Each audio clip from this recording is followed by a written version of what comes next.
melihat langsung keadaan para peternak di Sukabumi yang hari ini harus berhadapan dengan pemain-pemain besar, terutama pemain-pemain yang datang dari luar negeri.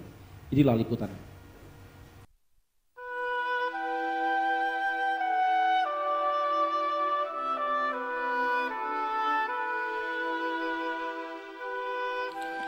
Ius Sugandi, peternak ayam dari Kampung Legok, Gunung Guruh, Sukabumi ini berkisah tentang perjalanannya sebagai peternak rakyat.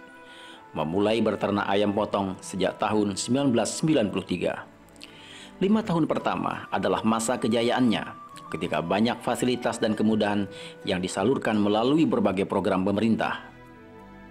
Kebutuhan bibit, pakan, dan pasar pun mudah diakses, sehingga praktis dia hanya fokus merawat ayam-ayamnya itu. Saat krisis moneter tahun 1997, banyak peternak kecil yang gulung tikar karena tidak kuat menanggung biaya, terutama pakan yang melambung tinggi. Namun Ius dan beberapa temannya masih bertahan meskipun kerap kali sempoyongan. Namun badai yang sesungguhnya datang pasca reformasi. Pemain besar yang sebagian besar perusahaan asing menyerbu sentra-sentra peternakan rakyat. Peternak seperti Ius dihadapkan pada dua pilihan yang semuanya pahit. Berternak sendiri atau bermitra. Berternak sendiri artinya rakyat akan dijegal kiri dan kanan, atas dan bawah. Mulai dari hulu hingga ke hilir, bibit yang dipersulit, pakan dijual dengan harga selangit. Bahkan saat menjual pun pasarnya dihadang dan dibuat sempit. Maka jadilah peternak seperti Ius ini makin terjepit. Kalau kemitraan kan ditarik dia, DOC dikasih dia, dikasih makan, dikirimi dia, obat-obatan. Nanti hasilnya ditarik dia, dimuat, hitung-hitungan berapa kilo, berapa ton daging yang dia terima dia. Kita ngambil pakan berapa ton, ngambil DOC berapa ekor, obat-obatan berapa gitu. Nah sekarang mah sering nggak masuk itu tuh. Jadi kita ambil itu barang lebih jumlahnya, jumlah uangnya lebih besar daripada kita menyetorkan dia ke daging itu ayamnya hidup. Kita mah kulimiara aja. Habis gimana daripada kandang kosong, nganggur kan kadang kalau dibiarin kemarin rusak. Karyawan nganggur. Kasihan gitu. Dia mau kerjasama dengan saya nanti pinjemin, dimodalin. Tapi tetap hasilnya jelek. Kita kan lebih beban. Dikirim pakan, tapi kan itu pakan harus dibayar. Ada udah perjanjian di tanda seperti harga ayam ukuran 12, 14 tuh harganya lebih mahal daripada 16, 18. Semakin kecil ayam tuh semakin mahal. Tapi untuk seperti saya pemelihara mitra, nggak itu hasilnya nggak optimal ya, kecil panen kecil tuh bagus tuh besar. Mau tak mau pilihan bermitra pun harus diambil. Namun mitra yang ditawarkan bukan saling menguntungkan, tetapi lebih mirip dengan penjajahan. Semua fasilitas memang disiapkan oleh perusahaan, mulai dari bibit, pakan, obat-obatan hingga pasar.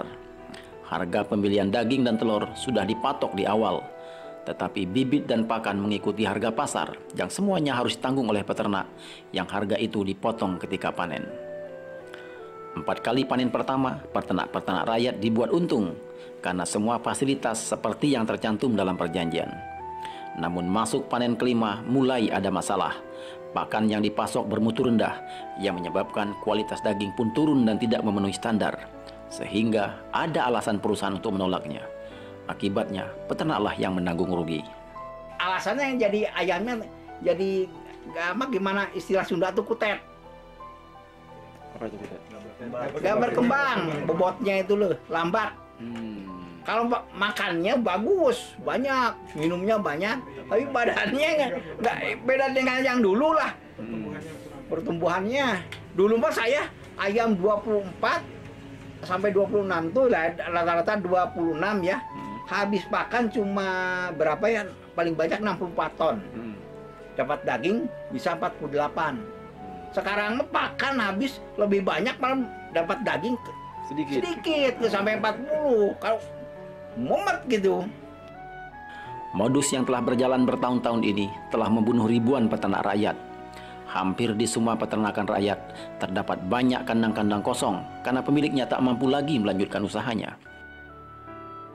Termasuk milik Ius yang dibiarkan kosong tanpa tahu pasti kapan kandang-kandang itu diisi kembali.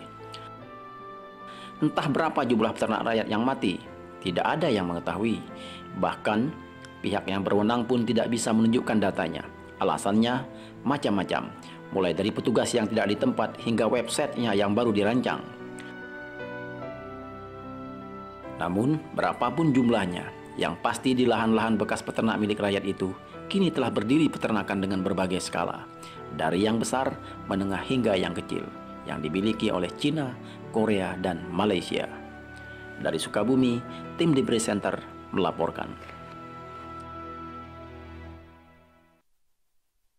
Baik para pejuang beli Indonesia di seluruh tanah air, itulah tadi kisah perjalanan kami kemarin selama 2 hari di Sukabumi untuk menelusuri bagaimana gawatnya persoalan ekonomi masyarakat di tingkat bawah.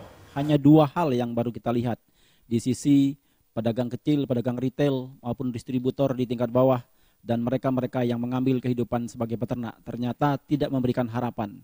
Itu baru bisa 2 hal. Belum lagi hal-hal yang lain saya kira hampir sama. Nah, barangkali para pejuang beli Indonesia di seluruh tanah air memiliki pengalaman yang sama berhadapan dengan situasi ini, meskipun dengan modus atau bidang yang berbeda. Tetapi paling tidak ini telah menggambarkan bagaimana persoalan ini demikian rumit, sehingga masyarakat kita hari ini bertarung sendiri seolah-olah berhadapan dengan pemain-pemain besar, di mana yang besarlah yang selalu menang ketika tidak ada yang menjadi wasit atau yang membuat regulasinya, sehingga yang kecil pun seharusnya berhak hidup agar ekonomi masyarakat kita berkembang. Kalau ekonomi masyarakat kita bertumbuh, maka ekonomi bangsa kita juga akan berkembang. Dan pejuang beli Indonesia di tanah air, sebenarnya kita harus mengundang siapa namanya tadi? Pak Yu Sugandi, peternak yang tadi bercerita banyak di dalam paket yang baru saja kita tampilkan. Namun beliau sudah sepuh dan sakit-sakitan. Bahkan kemarin ketika kita datang pun beliau sudah tidak mampu lagi naik ke bukit tempat kandang itu berada. Dia hanya mengutus salah satu karyawannya untuk menemani kita untuk melihat kandang-kandangnya yang sudah kosong itu. Tetapi yang pasti yang kami lihat di beberapa tempat ya peternak-peternak di Sukabumi terutama, ini betul-betul menjadi lahan atau menjadi kawasan yang hampir semua perusahaan di situ, saya kira itu 70% lebih itu adalah milik asing.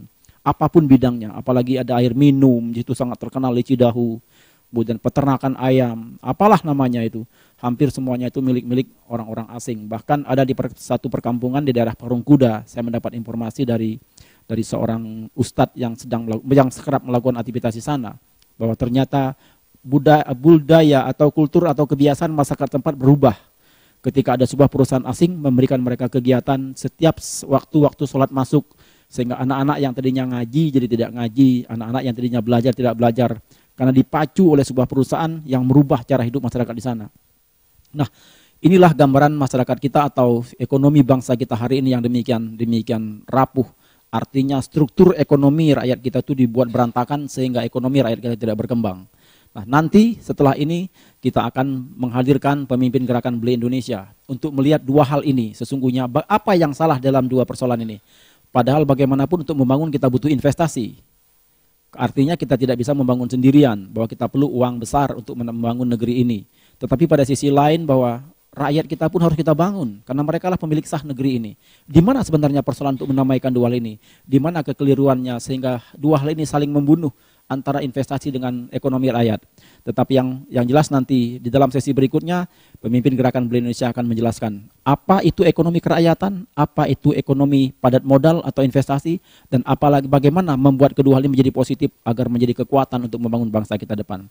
Baik para pejuang Beli Indonesia, berdasarkan waktu Jakarta saat ini sudah memasuki waktu asar. Jadi kita akan break dulu selama beberapa menit. Nanti di pukul 16.00 waktu Indonesia Barat kita akan kembali. Karena break untuk sholat asar. Dan jangan kemana-mana, tetaplah di Leader Forum Nasional dalam sesi membangun panggilan negeri dan dengan tema membela ekonomi anak bangsa. Kami segera kembali.